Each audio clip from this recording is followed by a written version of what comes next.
국정대학릉에 같이 참배하러 가는데 비가 와. 그럼 또 세자한테 화풀이해. 왜 이 사람이 이상형 월드컵에 안 넣었죠? 이기겠다. 강력한 우승 후보인데.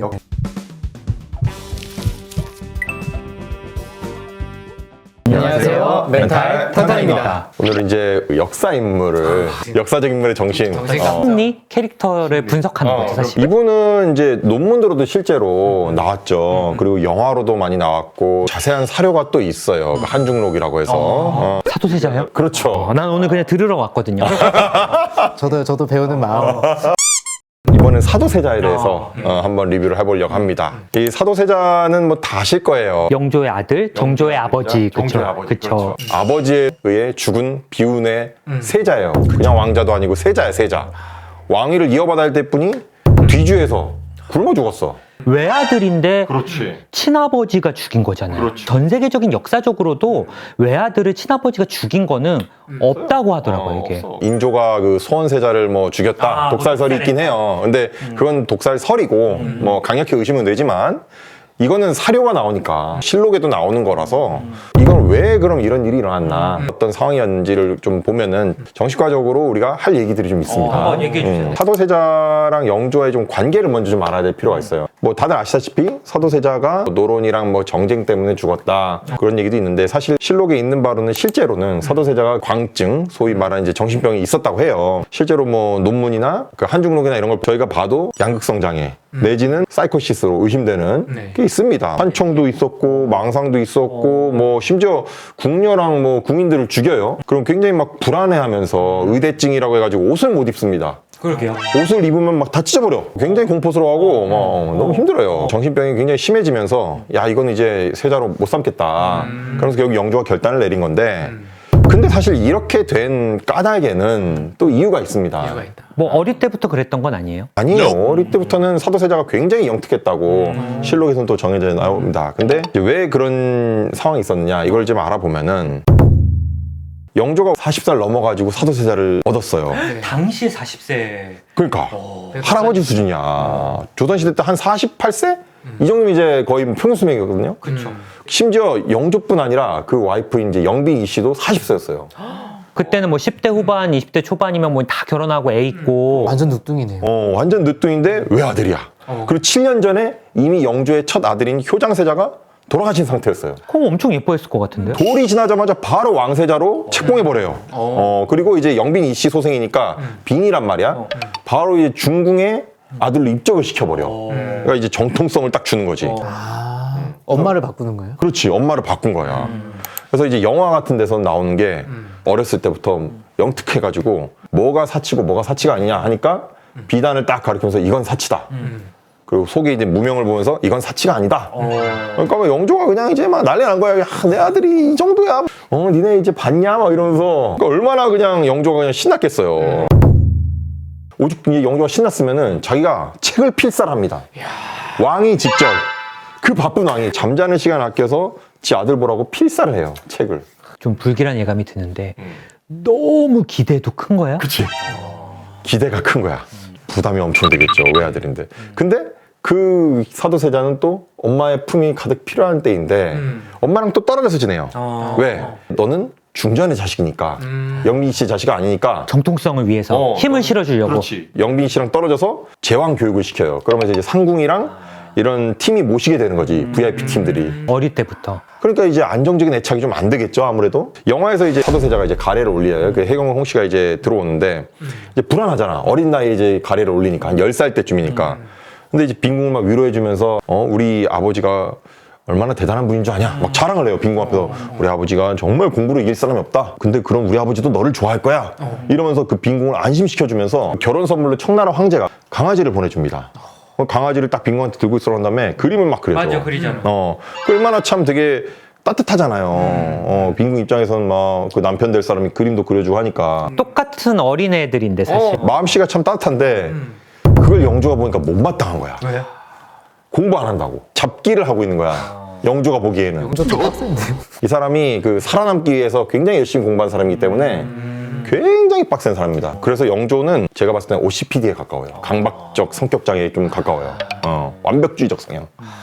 그런 밑에서 공부를 하는데 이제 사도세자가 이건 또 실록에 나온 얘기인데 한 구절을 빼먹었어. 책을 완벽하게 외우지 못해서.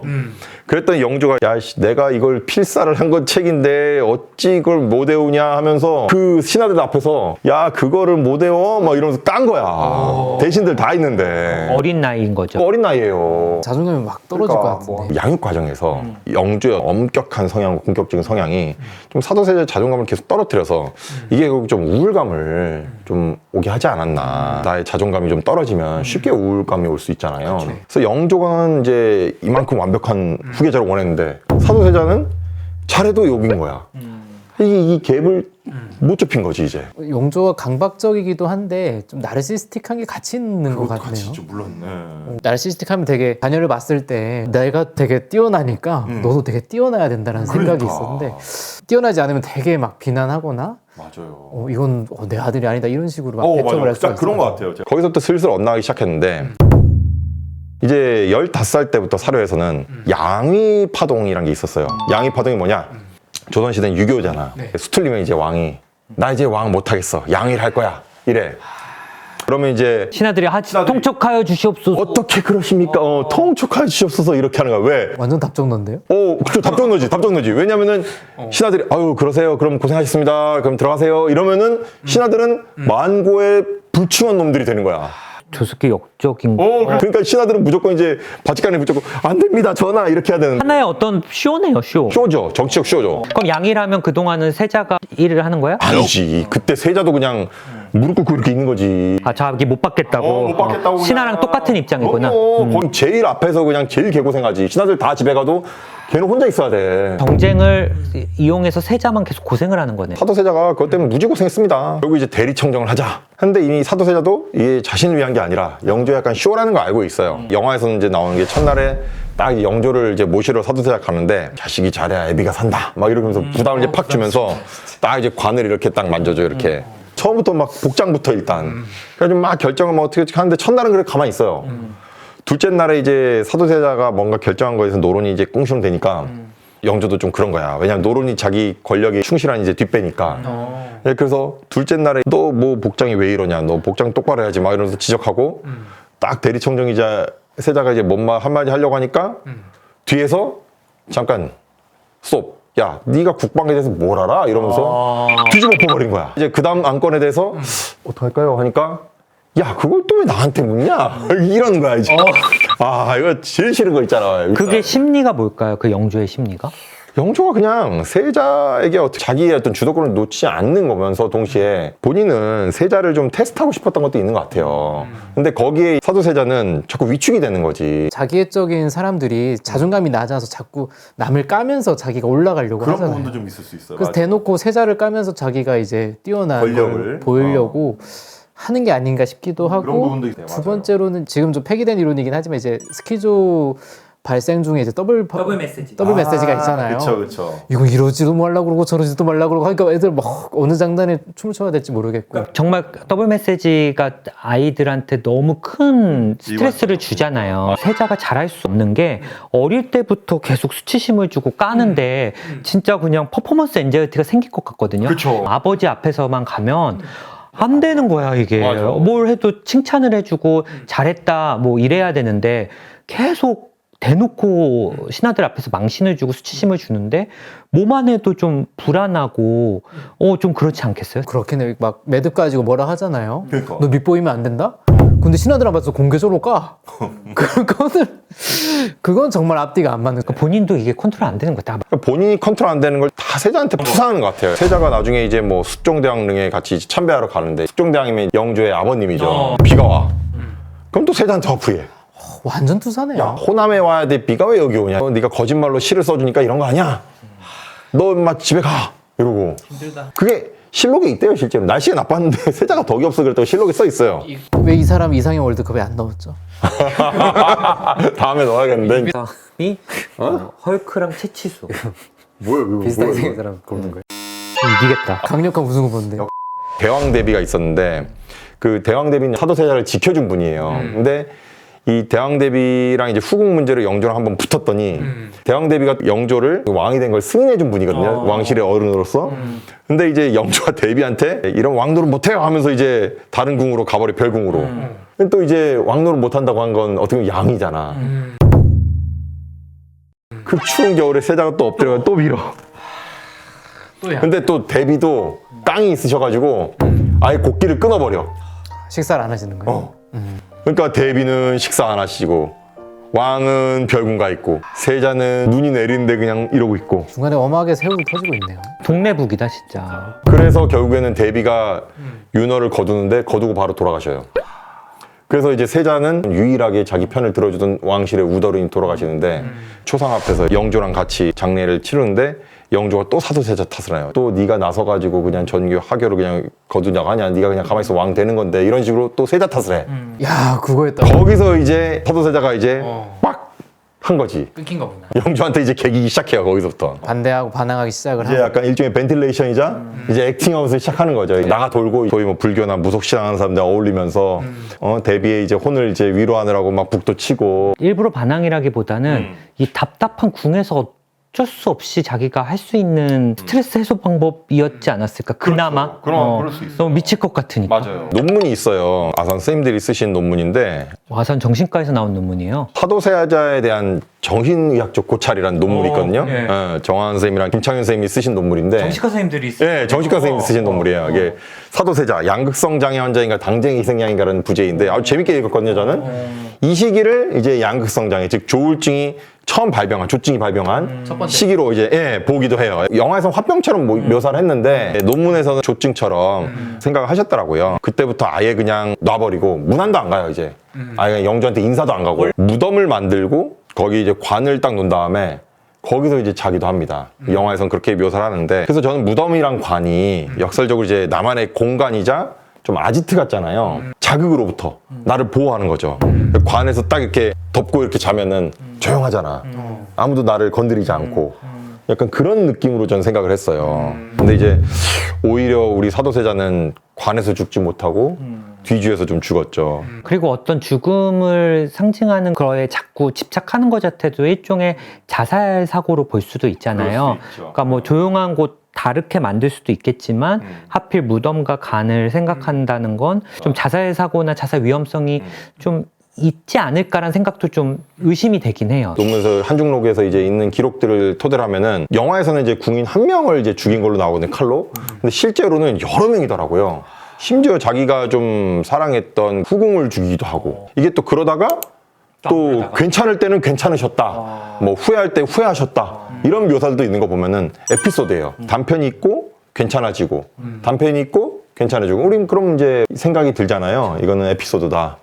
조현병이면 처음부터 발병되면 쭉 가는 느낌인데 조울증이니까 이렇게 괜찮을 때가 있고 또 안 괜찮을 때가 있고. 구독자님들이 오해할 수 있어서 말씀드리는 건데 이게 뭐 조울증 에피소드라고 뭐 다 사례를 하고 이런 게 아니라 그러니까 뭔가 그때 평상시 사도세자라면 하지 않을 행동들이 나온 게 이렇게 몰아 있는 거죠. 또 안 그러다가 몰아 있고, 조울증 환자분들을 보시면 특정 시기에 뭐 갑자기 막 돈을 많이 쓴다거나 뭐 과대한 계획을 세웠다가 또 안 그랬다가 또 그랬다가 안 그랬다가 좀 막 그러기도 하고, 뭐 자살 사고나 혹은 다른 사람한테 좀 공격적인 언행을 하는 것도 확 그랬다가 또 안 그랬다가 또 그랬다 안 그랬다 하면 뭐 우리가 이거 조울증 아니나 양극성 정동장애 아닌가 이렇게 보였는데, 그 사도세자의 어떤 그런 특정 에피소드도 기한이 있다는 거 보면은 다른 질환보다는 좀 양극성 정동장애, 조울증이 좀 의심이 되네요. 저는 사실 근데 의대증을 얘기를 많이 들어서 이게 뭐 강박장애인가 사실 이런 생각도 했었는데, 강박도 있을 수 있진 않을까요? 아빠가 약간 강박증이긴 하니까. 진승 선생님도 그 퍼포먼스 엔자이티, 그러니까 수행공포증 얘기 많이 하셨잖아요. 그러니까 수행공포증이라는 게 공연 같은 걸 앞두거나 뭐 면접을 발표 이런 걸 앞둘 때 두려움이 커지면서 잘 수행을 못하는 그런 일종의 불안 증상이죠. 저는 의대증도 일종의 그런 부분들의 맥락이 아닐까 싶기도 해요. 그러니까 결국 옷을 입는다는 것은 특히 세자의 정복이잖아요. 용포를 입는 것은 세자로서의 어떤 역할, 임금 앞에 나갈 일들이 가장 많죠. 세자로서 역할을 한다는 거는. 그러니까 옷을 입으면 입을수록 영조를 만나야 된다는 걸 더 느끼게 되고, 그러니까 불안감이 점점 커지고 약간 예민하게 만드는 거죠. 그럼 이제 우리가 이제 마음속에 어떤 일종의 감각, 레이더들이 불안이 커지면은 이게 막 이렇게 됐다가 점점 많아지잖아요. 그러면서 더 예민해지잖아요. 그게 이제 사도세자는 촉감 쪽으로 좀 더 이렇게 포커싱이 되면서 불편하고. 대리청정 얘기했을 때 영조가 처음에 막 관을 이렇게 씌워주고 대님 같은 게 뭐 똑바로 했니 막 이런 것들 막 지적했다고 했잖아요. 의관에 대한 강박이 영조가 좀 있었을 거예요. 그러니까 세자도 그거를 신경 쓸 수밖에 없었던 거죠. 몇 번 지적도 했을 거고. 그러니까 더 완벽한 모습을 보이기 위해서 나인들이나 그 내관한테도 완벽한 걸 갖고 와 하는데 조금만 이제 이상하면은 확 찢어버린 거지 그냥. 그래서 그 의대증이 어떻게 보면 불안증의 어떤 일종으로서 우리가 온 것 같고. 진짜 이게 퍼포먼스 엔자이티 어떤 무대 공포증 심한 분들은 패닉이 오기도 하거든요, 전에. 뭐 지금이야 뭐 PRN 같은 이제 필요시 약을 들이면서 좀 조절하게끔 하지만 뭐 당신은 그런 게 없고. 양성장애에 대해서 에피소딕하지만 기한이 좀 있긴 하지만 결국엔 자주 반복되면 될수록 점점 더 이제 악화가 되잖아요. 기본적인 기능들도 더 악화가 되고. 그래서 에피소드가 반복되지 않게 재발 방지가 제일 중요한 거죠. 네. 그래서 사실 양극성 정동장애 환자분들께 지금 괜찮아도 약을 웬만하면 꾸준히 드시라고 하는 게 에피소드가 반복될 때마다 증상이 나빠져서 오시기 때문에. 그래서 초반에 뭐 한두 번의 에피소드를 이제 재발 안 되게 하면 확실히 예후가 다르고. 그렇게 뭐 계속 묵인하고 했지만 죽은 사람도 많이 늘어나고 어떻게 손 쓸 틈이 없으니까 결국에는 사료에도 나오지만 자살을 명한 거예요. 칼을 주면서 자결하라고. 자결하라고. 근데 신하들도 말리지. 가만히 보고 있다? 나중에 세자가 왕이 되면 어떡할 거야? 너 그때 서 있었지? 이주종 너 그때 보고만 있었지? 그것도 극한 직업이다. 그러니까 그렇게까지 간 게 또 증상도 있지만 영조 밑에 이제 세손이 생겼잖아요. 사도세자의 이제 아들이 생기니까. 근데 그 아들도 영특한 거죠. 그치 똑똑해. 저는 이제 영조가 약간 강박도 있지만 자기애적인 인격 장애도 있는 것 같은데 나르시스트의 특징이 이렇게 자녀들 볼 때 골든 차일드, 내가 예뻐하는 차일드가 있고 약간 스케이프고트, 그러니까 희생양이 있는데 급을 나누죠. 고정된 게 아니고 계속 바뀌거든요. 근데 처음에 사도세자가 자기 골든 차일드였다가 좀 이상하잖아요. 근데 세손이 있어. 세손이 갑자기 골든 차일드가 되고 여기는 희생양이 되어버려서 이렇게 바뀐 게 아닐까? 맞아요. 아마 세손이 없었으면 그렇게까지 안 갔을 수도 있고. 실제로 영화에서도 정조도 그 얘기를 하죠. 자기가 있었기 때문에 돌아가셨다. 그 논문을 보면 사도세자의 상태는 많이 안 좋아졌던 것 같아요. 왜냐면 여러 번 발병을 했으니까. 그래서 결국에 영조도 결단을 내린 것 같고 조선사뿐 아니라 거의 뭐 우리나라 한국사 자체에서 굉장히 비극적인 사건이죠. 생으로 며칠간 그 사람을 그 좁은 공간에 두게 했다는 게 말도 안 되는 건데 결국 그런 사단이 일어난 거고. 양극성 장애가 꼭 뭐 환경 때문에 100% 생기는 게 아니고 유전이랑 좀 공존을 하잖아요. 그 노산이었었고 맞아요. 유전적인 부분이 있는데 이런 과도한 스트레스까지 같이 되니까 그게 발현된 게 아닌가 싶기는 하네요. 그 숙종도 그렇고 영조도 그렇고 약간 바이폴라리티가 좀 있어. 그러니까 영조가 화나면 양해하겠다 이렇게 확 하는 거는 대비랑 싸우고 이런 부분도 충동성이 좀 있고 좀 가족력일 수도 있겠다. 너무 좀 짜네요. 그러니까. 저는 뭐 그냥 어릴 때 느끼기에는 어떤 당쟁의 희생양이었다 정도로 알고 있거든요. 그런 분들도 있긴 해요, 사실은. 그렇죠. 근데 저는 그래도 어린 나이에 계속 생각했던 건 외아들인데 노론소론 뭐 중요하지만 아무리 그래도 어쨌든 세자한테 잘 보여야 얘가 다음 왕이 되는데 과연 당쟁으로 이 세자를 그렇게까지 어릴 때부터 욕하는 사람들이 있었을까? 당쟁의 희생양보단 좀 더 저는 영조와 사도세자와의 관계나 어떤 사주세가 가지고 있는 어떤 질환 이 부분이 조금 더 맞지 않을까 하는 생각이 드네요. 결국은 부모가 자식을 너무 지나치게 개입하려 하지 말고 이관된 메시지를 줘야 되는 것 같아요. 너무 재밌습니다, 진짜. 아니야, 우리만 재밌으면 안 돼. 조회수가 나. 역사 덕후이자 애니 덕후이자 만화 덕후인 이재병 쌤이 왜 날 자꾸 덕후로 보라 이러지 마세요. 이미지 그렇게 하지 마세요. Don't even worry about it. 역사적 인물에 대해서 또 준비를 해보셨고요. 닥터 프렌즈도 가시면 이재명 선생님이 또 분석한 조조 간우의 심리도 있거든요. 그래서 그것도 한번 보시고 그리고 한번 저희가 또 분석해줬으면 하는 역사적 인물들 또 영화 속 인물들도 있고요. 만화 뭐 애니메이션 인물들도 이렇게 해주시면 아는 사람이 어떨지 모르지만 공부해서라도 하시겠죠. 원래 역사학자가 꿈이셨기 때문에. 다음에 혹시라도 좀 준비하고 있는 역사적 인물 살짝 영조랑 정조도 살짝 좀 건드려봤고 카이사르도 조금 저 개인적으로 굉장히 좋아하는 분이라서 계속 또 많은 사랑 부탁드립니다. 예, 기대해 주세요. 예, 감사합니다. 점점 분야가 확정되고 가는데 애니메이션이랑 역사죠. 그리고 뭐 형은 진짜 무궁무진한 게 최근 인물도 뭐 박근혜 리뷰, 문재인 리뷰 이런 거. 아, 그건 너무 크기 때문에. 야, 자폭이야, 자폭. 그 형을 오래 못 보겠죠.